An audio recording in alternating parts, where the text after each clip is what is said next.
สวัสดีเพื่อนๆตอนสายๆจ้ามันนี่สิพาขึ้นภูเราผาก่อนอื่นกับสิมารีวิวทางจ้าทางเฮ็ดใหม่จะไปฮอดใส่แล้วจะมาติดตามเมืองเดจ้าสิสวยหรือว่าสิกว้างซ้ำใดจ้ามาจ้าไปน้ำกันเลย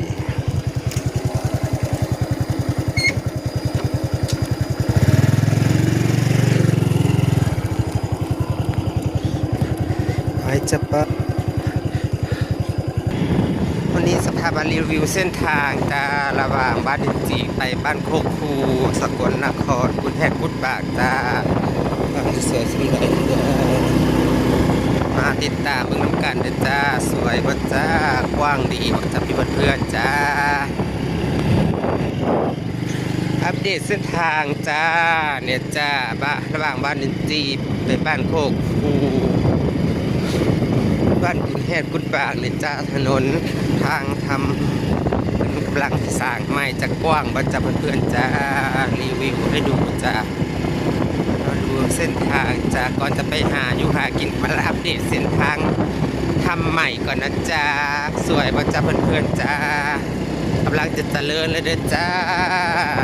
นะจ้าก็จะประมาณนี้จ้ากว้างดีบ่จ้าถนนกว้างขึ้นจ้าแล้วก็จะสะดวกขึ้นจ้า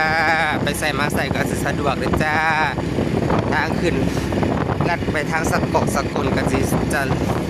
สะดวกสบายรวดเร็วขึ้นกว่าเก้านะจ้าดีก็ไปทาง